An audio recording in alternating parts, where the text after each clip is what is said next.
Assalamualaikum warahmatullahi wabarakatuh. Halo semuanya teman-teman, selamat malam. Selamat datang kembali di channel kesayangan kita, channel Ilo Ekstrim. Dan dimanapun teman-teman berada, semoga teman-teman selalu dalam keadaan sehat walafiat tanpa kekurangan satu apapun. Amin amin ya rabbal alamin.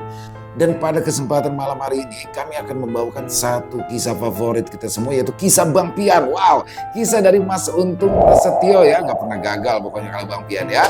Dan sebelum kita masuk ke dalam kisahnya, buat teman-teman mungkin yang belum subscribe, ayo dong bisa diklik dulu tombol subscribe-nya, jangan lupa lonceng notifikasinya dinyalakan agar teman-teman selalu mendapatkan notifikasi dari konten-konten yang akan kami upload di setiap harinya. Dan kami juga ingin mengucapkan terima kasih ya kepada seluruh teman-teman yang sudah selalu setia hadir, yang sudah selalu mendukung kami, karena teman-teman lah kami selalu bersemangat berkarya di setiap harinya. Gak pakai berlama-lama lagi, pasti udah gak sabaran kan untuk masuk ke dalam kisah Bang Pian. Kita langsung saja masuk ke dalam kisahnya. Mode horor. Guna-guna lewat raja di patung kuda. Kisah Bang Pian. Sudah beberapa hari belakangan ini, Opik terlihat berubah. Ia mudah marah tanpa sebab dan juga mulai malas bekerja.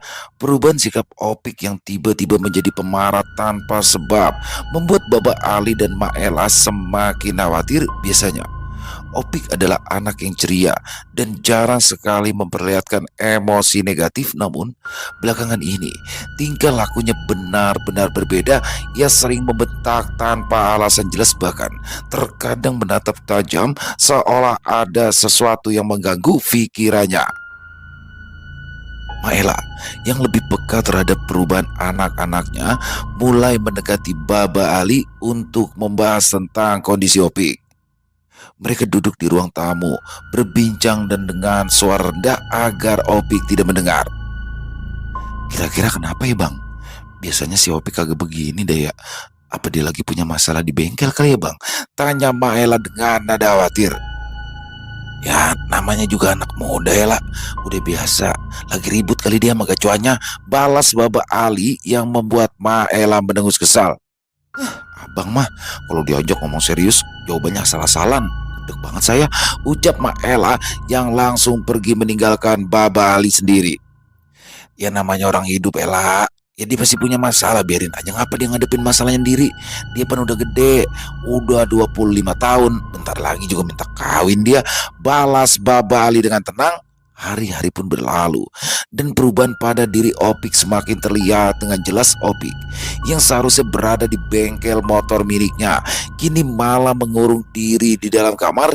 Dia terlihat tidur sepanjang hari dan baru akan terbangun jika ia merasa lapar. Baba Ali dan Maela pun mulai berpikir bahwa apa yang terjadi pada Opik bukanlah sekedar perubahan suasana hati, dan mereka pun akhirnya memberitahu Bang Pian akan apa yang terjadi pada adiknya kala itu. Mereka berharap setidaknya Bang Pian selaku kakak bisa memberikan nasihat atau solusi. Ketika Baba Ali dan Maela akhirnya memberanikan diri menceritakan tentang kondisi Opik kepada Bang Pian, suasana di rumah mereka dipenuhi kecemasan. Mereka berharap besar kepada Bang Pian yang dikenal sebagai orang yang tanggap dan sering menangani permasalahan yang melibatkan hal-hal di luar nalar. Iya Yan, awalnya mama mikirnya cuma kecapean aja kali dia, soalnya di bengkelnya emang lagi rame. Tapi makin lama-lama adek lu malah makinan aneh. Sekarang dia kagak mau keluar dari kamar, tidur terus. Palingan kalau bangun cuma buat makan doang, itu juga kagak banyak, ujar Maela menjelaskan dengan nada yang berat. Lagi broken heart kali mak, namanya juga anak muda, bisa aja dia lagi patah hati, balas Bang Pian yang masih terlihat santai menanggapi persoalan itu.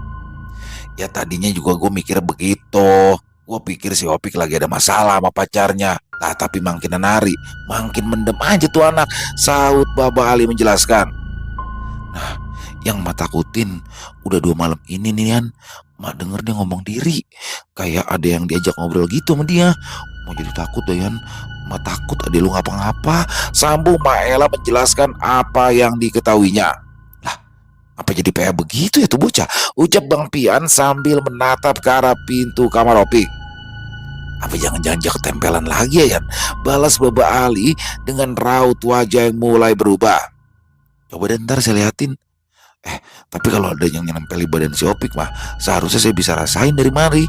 Tapi sejauh ini sih kayaknya aman dah, Pak. Ucap Bang Pian yang membuat Baba Ali dan Maela saling beradu pandang. Waduh, kalau kagak ketempelan, apa dia bisa ngomong dirian kayak begitu ya? Tanya Baba Ali penasaran. Ya bisa aja, Mbak. Lah bisa jadi karena dia lagi depresi gitu, karena ada masalah pribadi, balas Bang Pian dengan wajah tak kalah serius. Waduh, bisa berabe deh urusannya kalau bener begitu.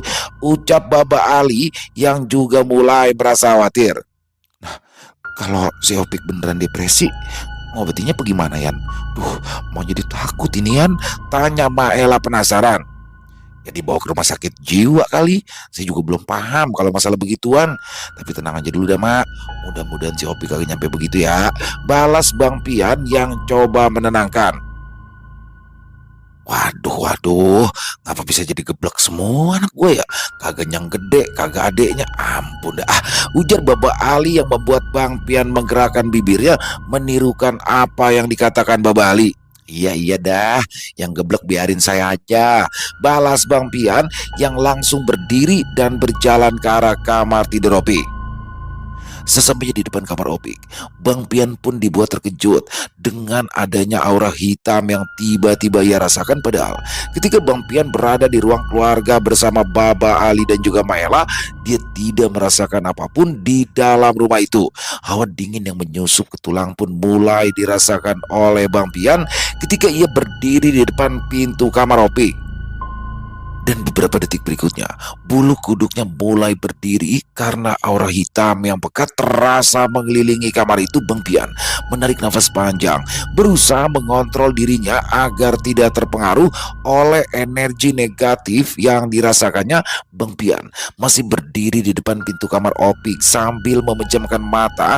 Dia mencoba memusatkan konsentrasi untuk menetralisir energi gelap yang dirasakannya. Dalam hatinya, Bang Pian terus membaca doa dan meminta perlindungan dari Yang Maha Kuasa sambil menarik paksa energi gelap tersebut agar segera menghilang dari tempat itu. Perlahan tapi pasti, Bang Pian pun mulai dapat menguasai keadaan di rumah Baba Ali, dan setelah merasa cukup tenang, dia mulai mengetuk pintu kamar Opik dengan perlahan. Tok tok tok, tok tok tok. Assalamualaikum Pik. Opik, abang nih Pik, keluar dah. Abang mau ngobrol bentar. Ucap Bang Pian sambil terus mengetuk pintu kamarnya. Pik, Opik, lah tidur apa pingsan lu? Ucap Bang Pian yang membuat Baba Ali dan Maela segera menghampirinya. Pik, Opik, buka ya Tong. Dicariin abang lu ini. Dia mau benerin motor, katanya rantainya nyangkut ini. Ucap Baba Ali yang ikut membantu Bang Pian membangunkan Opik. Lah, kalau kagak nyangkut kagak bisa jalan dong motor saya. Baba mah ada-ada aja. Ucap Bang Pian pelan kepada Baba Ali. Ya Allah, ini ngapa pada bercanda mulu sih ya? Mah pusing dah ngeliat lo sama Baba lu kagak pernah bisa serius. Saut Maela dengan wajah yang kesal. Setelah beberapa saat, Bang Pian dan Baba Ali mengetuk dan memanggil-manggil namanya. Opik akhirnya membuka pintu kamar yang terus dia kunci dari dalam. Wajahnya terlihat murung dengan sorot mata yang tajam menandakan jika dia tidak menginginkan siapapun mengganggunya. Alhamdulillah, ajak keluar juga. Makan dulu ya Tong ya, makan. Mak lu masak opor ayam itu kesukaan lu no. Ucap Baba Ali yang terlihat senang ketika Opik membuka pintu kamarnya. Pik, lu ngapa dah? Disuruh makan malam melotot, gua gamparin pakai duit cepean segepok baru tau rasa lu. Saut Bang Pian yang merasa kesal karena melihat Opik memandang tajam ke arah Baba Ali. Mendengar apa yang dikatakan oleh Bang Pian, Opik pun segera membalikkan badannya dan berjalan kembali ke arah tempat tidurnya tanpa menghiraukan Baba Ali, Bang Pian dan Maela. Dasar bocah geblek, lu ngomong kasar amat sih sama ade lu. Ucap Baba Ali yang merasa kesal dengan apa yang dikatakan oleh Bang Pian barusan. Lah, abisan jam lototin Baba, bikin senewan aja tuh bocah. Balas Bang Pian membela diri. Abang sih pakai ngebohong aja dah. Orang saya kagak masak, dikata masak opor. Emangnya ayam siapa yang mau dibikin opor? Saut Maela yang malah menyalahkan Baba Ali. Ya ayam siapa kek? Ayamnya Haji Belil no, lu potong sono. Balas Baba Ali yang terus menatap ke arah dalam kamar Opik. Suasana di dalam kamar memang terasa sunyi. Hanya suara detak jam dinding yang terdengar samar kala itu Bang Pian, yang sepertinya sudah mengetahui jika ada hal yang tidak beres pun, masuk ke dalam kamar untuk mencari sesuatu yang menyebabkan perangai Opik berubah selama beberapa hari belakangan itu. Di dalam kamar, suasana sangat gelap meskipun hari masih sore, tirai jendela tertutup rapat dan hanya sedikit cahaya remang yang menerobos masuk. Opik terbaring di atas kasur, tubuhnya meringkuk menghadap dinding, nafasnya terdengar pelan tetapi tidak teratur.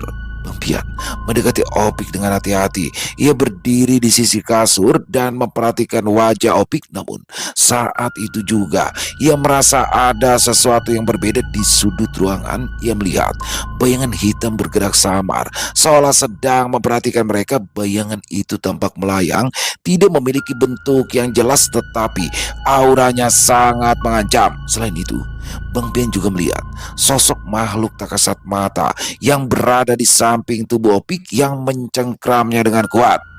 Emang ada yang kagak beres nih. Gumam Bang Pian dengan suara pelan. Lo ngapain ya? Tanya Bapak Ali yang tiba-tiba sudah berada di samping Bang Pian. Bang Pian menarik napas panjang sebelum dia menjawab. Pak, Bapak coba pegangin pundak saya dah. Pegangnya tapi yang kenceng ya, Pak. Perasaan pundak saya berat banget ini. Pinta Bang Pian yang membuat Bapak Ali terlihat bingung. Baba Ali pun akhirnya menuruti permintaan Bang Pian yang terlihat berbicara dengan wajah serius. Namun setelah itu Baba Ali yang masih memegangi pundak Bang Pian mendadak terdiam, wajahnya berubah pucat.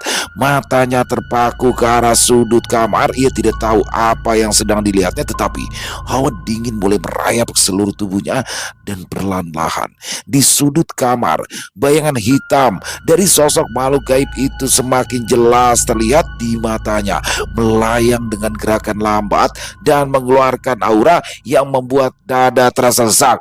Hah, dasar bocah geblok, lu sengaja ya mau bikin gue pingsan? Hah? Ujar Bapak Ali yang langsung melepas pegangan di pundak Bang Pian. Bukan begitu, Mbak. Saya cuma mau Baba tahu aja. Balas Bang Pian yang terlihat senang ketika Baba Ali merasa ketakutan. Suwe bener dah lu, balas Baba Ali yang langsung pergi keluar dari dalam kamar Opik. Ada apaan sih Bang? Ngomel-ngomel mulu dah. Kan kasihan si Pian abang ngomelin mulu. Tanya Maela penasaran. Lah bagaimana gua kagak ngomel coba? Dia nyuruh gua megangin pundaknya, katanya pundaknya berat. Lah pas gua pegangin pundaknya tuh bocah geblok, gua ngeliat apa yang udah ngusir Opik. Lapan gua kaget. Balas Baba Ali yang langsung duduk dan meminum air putih yang ada di meja makan.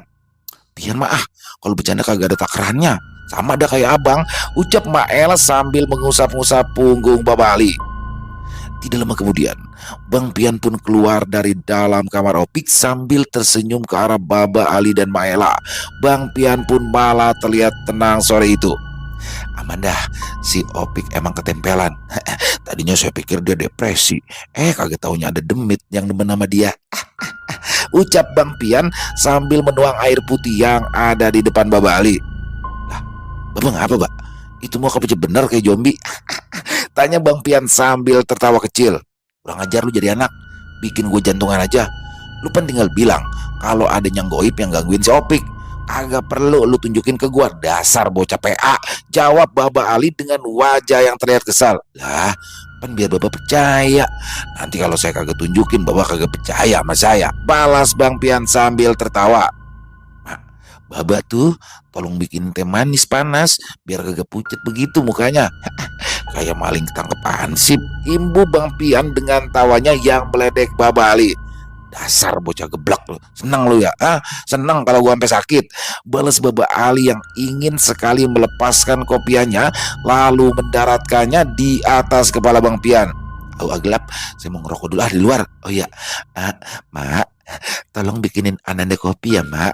Pinta Bang Pian kepada Maela sambil berlaru pergi keluar rumah. Bapak sama anak sama aja, gumam Maela yang langsung bergegas ke arah dapur. Tidak lama kemudian, Baba Ali pun menyusul Bang Pian yang sedang menikmati sebatang rokok di teras rumahnya. Walau masih terlihat kesal, namun Baba Ali tahu jika apa yang dilakukan oleh Bang Pian tadi semata-mata hanya untuk memberitahu langsung kepadanya jika memang ada sosok makhluk tak kasat mata yang sedang mengganggu Opik. Waduh, lah enak-enak kan dia kongkol di mari. Pian, itu ade lu pergi mana? Emangnya demitnya udah lusir? Tanya Baba Ali dengan wajah kesalnya. Udah Baba, itu teman saya lagi pada ngerjain tugas di dalam kamar si Opik. Balas Bang Pian yang terlihat santai sambil terus menghisap asap rokoknya lalu mengeluarkannya dengan penuh rasa kepuasan. Ah, ternyata yang gila bukan adil lu, tapi lu nih yang kudu periksa ke rumah sakit jiwa. Balas Baba Ali dengan nada tinggi. Lah, saya mah insya Allah sehat jasmani maupun rohani. Ngapain periksa? Ucap Bang Pian sambil kembali tertawa kecil. Lu bilang temen lu lagi ngeberesin tuh demit di kamarnya Opik. Temen lu yang mana? Lu jangan ngadang-ngadang apa? Balas Baba Ali dengan wajahnya yang sudah mulai terlihat memerah. Ya elah, nanti kalau saya tunjukin lagi Baba takut lagi. Temen saya mah bukan orang. Kalau Baba mau lihat, ayo kita masuk dah kita lihat. Ujar Bang Pian yang membuat Baba Ali bergidik ngeri. Udah ngapa Mbak, tenang aja. Bentar lagi gue Opik keluar. Imbu Bang Pian dengan santainya, dan benar saja apa yang dikatakan oleh Bang Pian sore itu. Setengah jam berlalu, Opik keluar dari dalam kamarnya dan langsung menghampiri Bang Pian, Baba Ali, dan Maela yang sedang berbincang-bincang di teras rumah mereka. Opik keluar dari kamar dengan langkah yang terlihat lemah, namun wajahnya kini jauh lebih cerah daripada sebelumnya. Baba Ali dan Maela yang awalnya masih memendam kekhawatiran langsung berdiri dan menghampiri anaknya. Ada Bang Pian, udah lama datang Bang, tanya Opik yang langsung menyapa Bang Pian. Udah habis rokok sebungkus sama kopi 2 gelas nih, balas Bang Pian sambil tersenyum. Opik yang terlihat masih kebingungan akhirnya memutuskan untuk duduk bersama mereka. Ia pun mulai menyadari ada ketenangan yang kini mengelilingi rumah. Berbeda jauh dari beberapa hari sebelumnya, Baba Ali dan Maela pun tak henti-hentinya bersyukur karena anak mereka akhirnya terbebas dari pengaruh buruk yang selama ini mengganggunya. Nah, lu mau kemana sekarang? Pakai segala bobo kunci motor. Bukannya mandi dulu terus sholat asar sono, ucap Baba Ali sambil terus menatap ke Opik. Lah, emangnya udah asar ya, Mbak? Saya kira ini masih pagi. Aduh, bisa diomelin orang deh saya. Mana ada 2 motor orang lagi di bengkel. Balas Opik yang langsung berlari ke arah dalam rumah untuk mandi. Waduh, bener-bener lu tuh bocah. Emang dia kagak sadar ya kalau udah 3 hari ini dia kagak keluar kamar, ucap Baba Ali sambil menggelengkan kepalanya. Ya kagak inget Mbak lah orang si Opik terus dikelonin nama demit perempuan yang tadi Baba lihat. Balas Bang Pian yang sontak membuat Baba Ali dan Maela terkejut. Waduh, terus sekarang bagaimana deh lu Yan? Tanya Maela yang seketika itu juga wajahnya berubah penuh kekhawatiran. Alhamdulillah Mak, udah saya suruh pergi itu demit. Ya kan Mak lihat diri si Opik udah normal lagi. Udah inget dia mau bengkelnya sama gaweannya. Udah ngapa, tenang aja, kagak usah dipikirin lagi, balas Bang Pian menjelaskan. Baba Ali dan Maela saling berpandangan, seakan mereka masih tak percaya dengan apa yang baru saja mereka dengar dari Bang Pian. Namun melihat Opik yang kini sudah mulai beraktivitas seperti biasa, mereka pun hanya bisa menghela nafas lega meski dengan perasaan bercampur aduk. Alhamdulillah dah kalau begitu. Yang penting sekarang si Opik udah balik normal lagi. Tapi beneran kan Yan? Itu demit beneran udah kagak bakalan balik lagi kan Yan? Tanya Baba Ali dengan nada khawatir. Bang Pian mengangguk santai sambil merapikan duduknya. Insya Allah Mbak, sekarang mah udah aman Mbak, udah beresin. Tapi ya Baba sama Mak juga kudu hati-hati, jangan sampai bikin sesuatu yang ngundang begituan lagi ke rumah ini, balas Bang Pian menjelaskan. Maksud lu bagaimana dah? Perasaan gue sama malu kagak pernah ngapa-ngapain, tanya Baba Ali penasaran. Ya namanya orang Mbak, kadang kagak sengaja nemu barang yang ternyata bikin demit betah di mari. Makanya mulai sekarang coba dah nih rumah sering-sering bersihin. Ya bukannya cuma fisik doang, tapi juga rohaninya. Banyakin doa sama baca Quran. Insya Allah aman dah, ujar Bang Pian menjelaskan. Baba Ali pun mengangguk setuju. Meski ia masih merasa sedikit bingung dengan semua yang baru saja terjadi, tapi baik Baba Ali maupun Ma Ella merasa apa yang dikatakan oleh Bang Pian ada benernya. Bener juga sih lo. Besok-besok kita kudu lebih hati-hati lagi dah. Terus lo yakin nih kagak ada apa-apa lagi di rumah ini kan? Tanya Baba Ali penasaran. Insya Allah sih di rumah bersih, Mbak, jawab Bang Pian yang membuat Baba Ali dan Pak Ella tersenyum lega. Tidak lama kemudian, Opik pun keluar dari dalam kamarnya dengan berpakaian rapi. Ia tersenyum kepada keluarganya, lalu berpamitan kepada Baba Ali, Ma Ella, dan juga Bang Pian. Opik pun mencium tangan mereka satu persatu sambil mengatakan jika dia ingin segera ke bengkel motor miliknya untuk menyelesaikan pekerjaannya. Ya dah, bye-bye ya. Kalau kerja hati-hati, pikiran kudu fokus sama kerjaan. Jangan bikin pelanggan lu pada kecewa, pesan Baba Ali kepada Opik. Siap, Mbak, balas Opik yang langsung pergi meninggalkan Baba Ali, Ma Ella, dan juga Bang Pian. Beberapa hari kemudian, Bang Pian kembali dikejutkan dengan kedatangan Baba Ali ke rumahnya yang mengatakan jika Opik kembali mengalami gangguan. Saat itu, Bang Pian yang sedang bersama Ardi pun dibuat heran dengan apa yang disampaikan oleh Baba Ali. Bang Pian yang mendengar kabar itu segera mengambil langkah cepat. Ia merasakan ada sesuatu yang tidak beres, terutama jika gangguan itu kembali menghampiri Opik setelah sebelumnya diyakini telah selesai. Bersama Ardi, Bang Pian pun segera memutuskan untuk menyelidiki lebih jauh tentang sumber masalah ini. Setibanya di rumah Baba Ali, suasana terlihat lebih mencekam dibanding sebelumnya. Aura gelap terasa semakin pekat di sekitaran rumah. Di dalam kamar Opik, suara-suara aneh seperti bisikan samar terdengar, seolah ada sesuatu yang berusaha menyampaikan pesan. Opik terlihat semakin lemah dengan wajah yang pucat pasi seperti kehabisan energi. Bang Pian dan Ardi mulai memeriksa seluruh sudut rumah, mencoba mencari kemungkinan adanya benda yang menjadi penyebab gangguan itu. Mereka mengamati dengan teliti setiap ruangan, namun mereka tidak menemukan apapun di sana. Sekarang mendingan kita netralisir dulu aja, Bang, energi gelap yang ada di sini, ucap Ardi yang langsung disetujui oleh Bang Pian. Iya, Di, wah gak nyangka dah kalau bakalan begini. Padahal waktu itu udah gue bersihin, udah gue pasangin pagar juga, balas Bang Pian dengan wajah yang terlihat tegang. Ardi dan Bang Pian segera bersiap untuk menetralisir energi gelap yang ada di rumah Baba Ali. Mereka memutuskan untuk memusatkan upaya mereka di kamar Opik, tempat energi gelap terasa paling pekat. Bang Pian membaca doa-doa perlindungan yang langsung mengikat energi hitam yang ada di dalam kamar. Sementara itu, Ardi berusaha keras untuk mengeluarkan sosok makhluk gaib yang berada di dalam tubuh Opik. Suasana menjadi semakin tegang saat energi mereka beradu dengan kekuatan dari sosok makhluk gaib tersebut. Tidak seperti sebelumnya, Bang Pian yang beberapa waktu lalu dapat dengan mudahnya mematahkan energi gelap tersebut kini terlihat kesulitan walau ada Ardi bersamanya. Ardi yang terlihat tetap tenang mulai membacakan doa pada segelas air putih yang sudah dipersiapkannya, dan setelah itu dia mulai membasuhkan air doa tersebut ke bagian wajah Opik serta kedua tangan dan kaki, lalu lanjut di bagian tengkuknya. Tidak lama setelah itu, tubuh Opik terlihat menggeliat dan kemudian Opik pun membuka kedua matanya yang menatap tajam ke arah Bang Pian serta Ardi. Tatapan tajam Opik membuat suasana semakin tegang. Matanya tampak berbeda, seperti tidak menunjukkan kesadarannya sebagai dirinya sendiri. Bang Pian dan Ardi saling melirik, menyadari bahwa ada sesuatu yang telah merasuki tubuh Opik. Tubuhnya yang semula lemas kini tampak menegang, otot-ototnya seperti mengeras dan jemarinya mengepal erat. Lah, dia melotot. Oh, colok juga nih biji mata lo, ujar Bang Pian yang kesal ketika mendapati Opik menatapnya dengan tajam. Ardi yang terlihat tetap tenang lalu memperkuat bacaannya dengan nada yang lebih lantang dan tegas.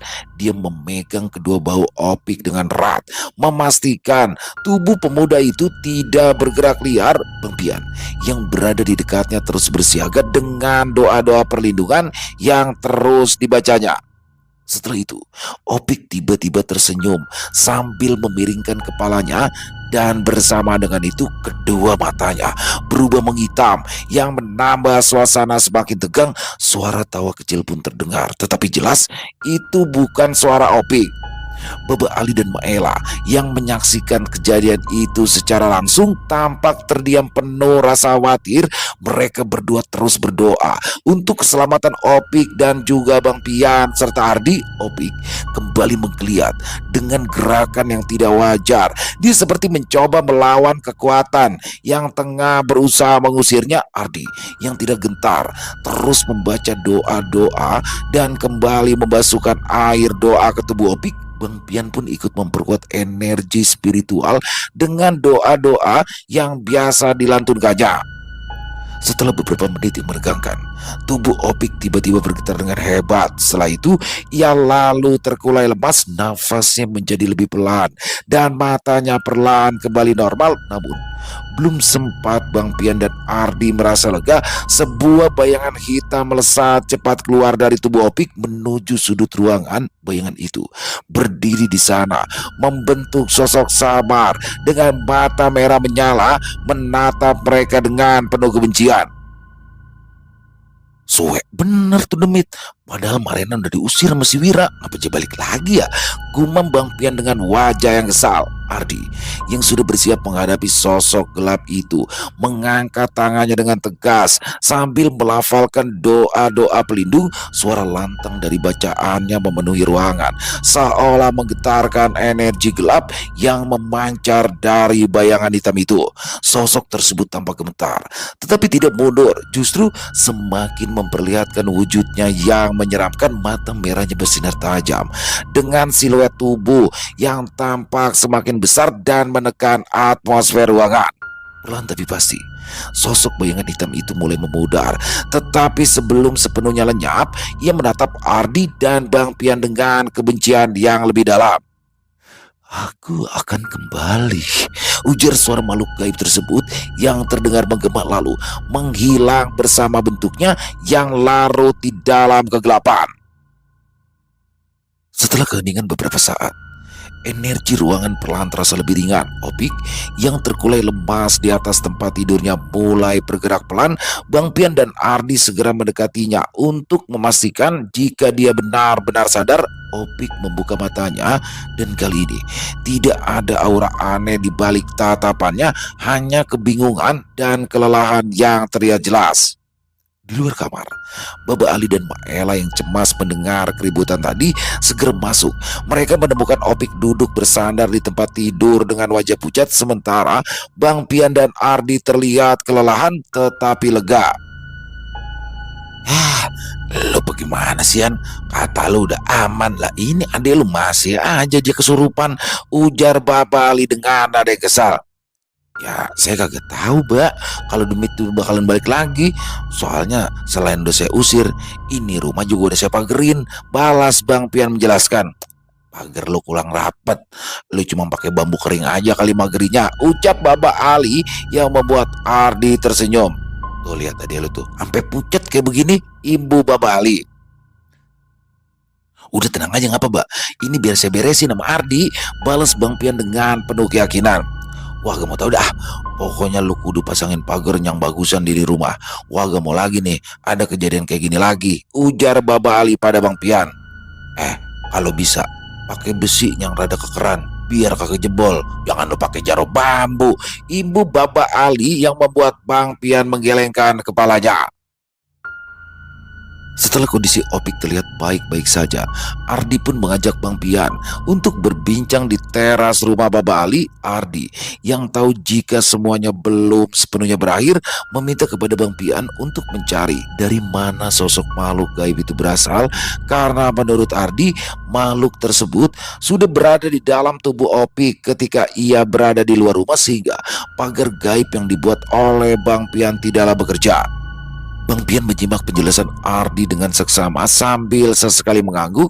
Ardi menekankan pentingnya menemukan sumber atau tempat sosok makhluk gaib itu berada, karena entitas ini tampaknya memiliki ikatan yang kuat dengan Opik atau lingkungan yang sering ia datangi. Dia meminta Bang Pian untuk mengingat tempat-tempat yang sering dikunjungi Opik sebelum kondisi ini terjadi.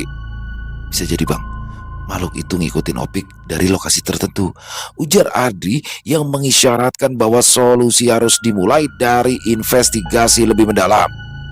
Si Opik mah kagak pernah kemana-mana di, lah palingan dia ke bengkel, lah kadang dia paling ke warung kopi deket-deket situ aja, ujar Bang Pian yang merasa jika Opik tidak pernah menceritakan pengalaman aneh lainnya selain kejadian di bengkelnya beberapa waktu yang lalu. Oh, kalau gitu gimana kalau kita pergi ke bengkelnya Opik, Bang? Kita harus lihat langsung di sana. Apa ada benda asing atau tanda-tanda lain yang bisa jadi sumber energi negatif ini, Bang? Ujar Ardi sambil menegaskan bahwa semuanya harus dilakukan dengan hati-hati. Malam itu, keduanya boleh menyusun rencana untuk pergi ke bengkel keesokan harinya, sementara Baba Ali dan Mela diminta untuk menjaga Opik dengan tetap memantau kondisi spiritualnya. Mereka percaya bahwa akar masalah harus ditemukan segera sebelum entitas tersebut kembali lebih kuat dan berbahaya. Pagi harinya, Bang Pian dan Ardi pun pergi ke bengkel motor milik Opik. Matahari belum sepenuhnya naik ketika mereka tiba, namun suasana di sekitar bengkel terasa ganjil. Bengkel yang biasanya ramai oleh suara peralatan dan obrolan kini terasa sunyi, seolah ada sesuatu yang menekan suasana. Bang Pian membuka pintu bengkel perlahan, disusul Ardi yang langsung menyisir ruangan dengan pandangan tajam. Semua terlihat biasa-biasa saja pada awalnya. Peralatan yang tertata rapi, motor-motor yang sedang diperbaiki, dan sisa-sisa pekerjaan Opik yang tertinggal. Namun Ardi merasa ada sesuatu yang tidak terlihat oleh mata biasa. Setelah beberapa saat berada di dalam bengkel berukuran 6 kali 6 meter persegi itu, Ardi mulai mencurigai sebuah benda berbentuk kuda yang terbuat dari tanah liat. Benda itu memang terasa aneh di mata Ardi, walaupun dia tidak merasakan adanya energi gelap pada benda berukuran kecil itu. Ardi mendekati benda berbentuk kuda dari tanah liat yang diletakkan di sudut ruangan di atas rak kayu yang penuh debu. Dia memperhatikan dengan seksama. Meski benda itu tidak memancarkan energi gelap yang kuat, tapi ada sesuatu yang membuatnya terasa janggal. Bentuknya sederhana, namun pada bagian tertentu seperti lubang kecil di bawah perut kuda tersebut terlihat seolah-olah sengaja dibuat untuk menyimpan sesuatu. Bang, coba lihat dah, ucap Ardi sambil memanggil Bang Pian. Nah, ini mah celengan, Di. Kalau kagak ya cuma mainan atau pajangan kali, balas Bang Pian dengan nada datar. Namun raut wajahnya berubah ketika Ardi membalik benda itu dan memperlihatkan lubang kecil tersebut. Bang, saya curiga ini bukan sekedar pajangan, Bang. Kadang-kadang benda seperti ini dipakai untuk menyimpan sesuatu, ya semacam media untuk ritual tertentu, Bang, ujar Ardi sambil mengambil alat kecil dari tempat penyimpanan alat di bengkel Opik untuk membuka bagian lubang tersebut. Dengan hati-hati, Ardi memasukkan alat itu ke dalam lubang, mencoba memeriksa isinya. Setelah beberapa saat, ia berhasil mengeluarkan sesuatu yang dibungkus kain putih kecil. Ia membukanya perlahan, memperlihatkan isi di dalamnya. Raja, Bang, ucap Ardi dengan wajah yang mulai terlihat serius. Pasti ini dia, Bang. Ini yang jadi sebab kenapa Opik kayak begitu. Ibu Ardi lagi sambil menunjukkan temuannya itu. Bang Pian memandangi benda tersebut dengan tatapan tajam. Dengan hati-hati ia mengambil raja tersebut lalu melihatnya dengan lebih seksama.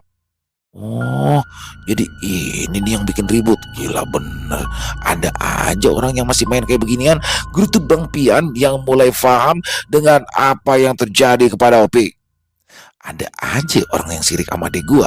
Imbu Bang Pian lagi dengan wajah yang kesal. Ardi dengan tenang menjelaskan bahwa raja seperti ini biasanya digunakan untuk memanipulasi emosi atau mental seseorang, membuatnya rentan terhadap pengaruh negatif. Tulisan-tulisan pada kain itu tampak seperti mantra dalam aksara kuno, dikelilingi oleh noda hitam yang tampak seperti bekas darah kering. Energinya terasa aneh, meskipun tidak terlalu kuat, tapi cukup untuk menyebabkan gangguan yang dialami Opik. Gila, tega bener ah. Perasaan si Opik kagak pernah nyenggol siapa-siapa, tapi kok ada aja orang yang sirik sampai kayak begini, ujar Bang Pian penuh emosi. Udah bang, sabar aja. Yang penting masalahnya kan udah ketemu. Nah, sekarang tinggal kita musnahin aja bang, balas Ardi dengan tenang. Selain itu, kita juga harus lebih hati-hati bang, terutama Opik yang usahanya lagi maju-majunya. Ya mungkin aja bang, ada orang yang iri dengan berkembangnya usaha bengkel Opik ini. Imbu Ardi yang membuat emosi Bang Pian mereda. Ya udah Dedi, kita musnahin aja dah kalau begitu. Bener kata lu, emang kita kudu lebih hati-hati, balas Bang Pian sambil menghela nafas panjang. Ardi pun setuju dengan apa yang disampaikan oleh Bang Pian. Akan tetapi, dia juga mengingatkan bahwa proses pemusnahan raja ini harus dilakukan dengan hati-hati karena ada kemungkinan sosok gaib yang terhubung dengan raja tersebut akan memberikan perlawanan atau mencoba melindungi dirinya. Ia meminta kepada Bang Pian untuk mencari tempat yang aman dan jauh dari bengkel Opik berada agar tidak ada efek balik yang membahayakan Opik dan juga orang-orang yang berada di bengkel tersebut. Bang Pian mendengar saran Ardi dengan penuh perhatian. Ia segera memutuskan untuk membawa raja tersebut ke sebuah lokasi yang jauh dari pemukiman, yaitu di pinggiran sungai besar yang cukup sepi. Ketika mereka tiba di lokasi, suasana terasa semakin berat. Angin malam bertiup kencang dan suhu udara mendadak terasa dingin menusuk. Ardi meletakkan raja di atas tanah yang sudah ditaburi garam, membentuk lingkaran perlindungan. Setelah itu, dia kemudian mulai membaca doa-doa dan mulai mengarahkan energinya untuk menetralisir kekuatan yang terhubung dengan raja tersebut. Bang Pian berdiri di dekat Ardi, sudah bersiap dengan korek gas berwarna merah di tangannya. Dia menunggu aba-aba dari Ardi untuk membakar raja yang menjadi penyebab keanehan yang menimpa adiknya. Setelah selesai membacakan doa, Bang Pian pun mulai menyalakan korek dan membakar raja tersebut. Saat api mulai menyentuh raja, terdengar suara seperti jeritan panjang yang membuat bulu kuduk Bang Pian merebang. Bayangan hitam muncul di atas api, berusaha keluar, tetapi terhalang oleh lingkaran garam yang melindungi area itu. Ardi membaca doa dengan lebih lantang, sementara Bang Pian menjaga api tetap menyala hingga raja itu benar-benar terbakar menjadi abu. Ketika raja itu telah habis terbakar, bayangan hitam itu tiba-tiba lenyap, seolah ditarik paksa ke dalam kehampaan. Udara yang semula terasa berat kini berangsur-angsur kembali normal, dan Ardi mengakhiri ritual pemusnahan tersebut dengan doa penutup untuk memastikan bahwa energi negatif telah benar-benar dimusnahkan. Alhamdulillah, udah selesai bang. Tapi kita tetap harus masang pagar gaib buat Opik dan juga bengkelnya, biar kedepannya lebih aman, ujar Ardi sambil tersenyum. Iya Di, makasih banyak ya, lu udah ngebantuin gua sama keluarga gua, balas Bang Pian dengan penuh kerendahan hati. Setelah itu, keduanya pun kembali ke rumah Baba Ali. Bang Pian yang masih penasaran tentang asal-usul patung kuda kecil yang berada di dalam bengkel milik Opik itu tidak sabar untuk menanyakan kepada Opik dari mana dia mendapatkan patung tersebut. Sesampainya di rumah Bapak Ali, suasana mulai terasa lebih tenang. Setelah apa yang mereka lakukan di pinggir sungai besar tadi, Opik yang terlihat sudah mulai lebih tenang namun masih tampak lemas menatap Bang Pian dengan ragu. Baba Ali dan Maela yang sebelumnya cemas dengan kondisi Opik kini merasa sedikit lebih lega setelah melihat anak mereka mulai berangsur pulih, namun mereka masih tetap menjaga jarak. khawatir jika sesuatu yang buruk bisa terjadi lagi. Gimana, Pik? Enakan badan lo? Tanya Bang Pian sambil memandang ke arah Opik. Alhamdulillah Bang, udah enakan, tinggal lembesnya aja sini, balas Opik sambil tersenyum. Makan yang banyak biar kagak lemes, sahut Bang Pian yang meminta Opik keluar dari kamarnya. Lemes mah jadi ikutin, bakal rebahan aja. Lu lawan tuh penyakit lemes lu pakai semangat. Kayak gua nih, ujar Bang Pian sambil berjalan ke arah teras rumahnya. Dasar bocah geblek, kagak boleh lihat adiknya istirahat, gerutu Baba Ali yang kesal dengan tingkah laku Bang Pian. Ngomong-ngomong, lu dapat patung kuda dari mana, Pik? Cakep banget itu romannya pajangan, tanya Bang Pian yang membuat Opik berpikir sejenak. Oh, itu boleh dibagi sama teman saya Bang. Kalau abang mau mah ambil aja, balas Opik sambil membakar sebatang rokok bersama Bang Pian dan Ardi di teras rumahnya. Iya dah, lain kali kalau lu dibagi apa aja dari orang yang ngasih lu patung, jangan diterima ya. Mau makanan kek, mau barang kek, buang aja buang. Biar usaha lu aman, damai, sejahtera dan sentosa, ujar Bang Pian dengan wajah yang terlihat kesal. Nah, emang apa ya Bang? Timbang patung doang, balas Opik dengan santainya. Ya, gini nih, kalau dibilangin orang tua pakai nanya segala, emang apa? Kagak gue tolongin lo kalau sampai ada kejadian kayak begini lagi. Mengkeret baru tahu rasa lo, ucap Bang Pian kesal. Iya Bang, iya. Tapi emangnya sebenarnya ada apaan sih Bang? Tanya Opik sambil menatap ke arah Bang Pian dan memberikan kode kepada Ardi. Ada apaan sih, Di? Tanya Opik kepada Ardi yang hanya tersenyum melihat perdebatan kecil antara Bang Pian dan adiknya. Adi gak suka sama usaha lu yang mulai maju itu, Pik. Tapi sekarang udah aman kok. Yang penting kedepannya lu harus lebih hati-hati lagi. Jangan tinggalin ibadah wajib, sama banyakin sedekah ya, balas Ardi menjelaskan. Ya Dedi, makasih ya, lu udah nolongin gua. Bang, makasih ya. Kagak usah manyun gitu ngapa Bang, ujar Opik yang membuat Ardi kembali tertawa.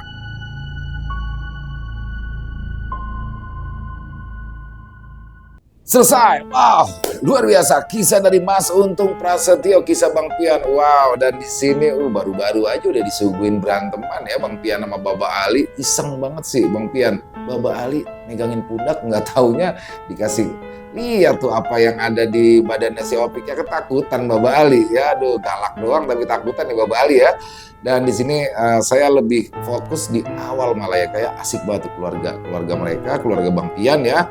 Bagaimana keharmonisan antara Baba Ali, Mak Ella, Bang Pian dan juga Opik.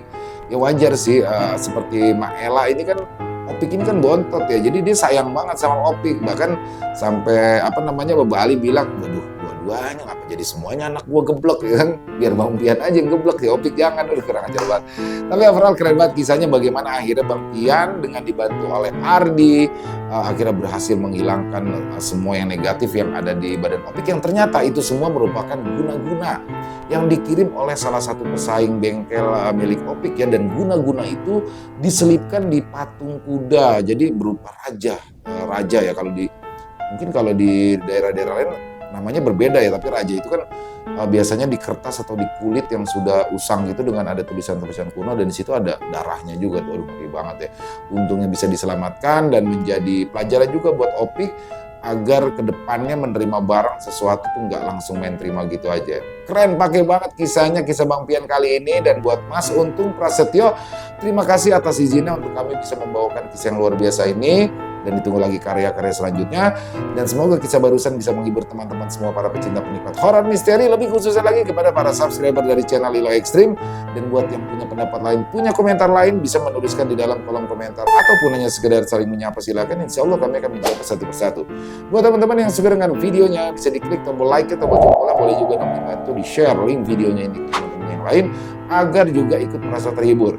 Dan buat teman-teman yang belum subscribe, ayo dong bisa diklik dulu tombol subscribe-nya. Jangan lupa lonceng notifikasinya dinyalakan, agar teman-teman selalu mendapatkan notifikasi dari konten-konten yang akan kami upload di setiap harinya. Dan untuk channel Lilo Extreme kami upload setiap hari teman-teman ya, setiap malam jam 7 malam waktu Indonesia bagian Barat. Oh ya, buat teman-teman mungkin yang punya kisah horor misteri yang diangkat dari kisah nyata yang berdasarkan pengalaman pribadi, apabila mungkin berkenan dibawakan di channel kami, silakan bisa mengirimkannya ke nomor telepon kami yang ada di bawah sini. Dan Bebas ya, dalam bentuk tulisan boleh, dalam bentuk rekaman suara boleh, pokoknya senyamannya teman-teman aja. Dan buat teman-teman yang sudah mengirimkan kisah, kami ucapkan terima kasih. Di akhir kata, saya Ilo mengucapkan permohonan maaf apabila mungkin dalam pembawaan kisahnya ada kata-kata saya yang salah ataupun ada kata-kata saya mungkin yang kurang berkenan. Saya mohon dibukakan pintu maaf yang seluas-luasnya. Dan sampai berjumpa lagi di konten-konten kami selanjutnya yang pasti tidak kalah ngerinya, yang pasti tidak kalah seramnya, masih bersama saya Ilo di channel Ilo Ekstrim. Salam sehat, sukses, bahagia selalu untuk kita semua. Wassalamualaikum warahmatullahi wabarakatuh.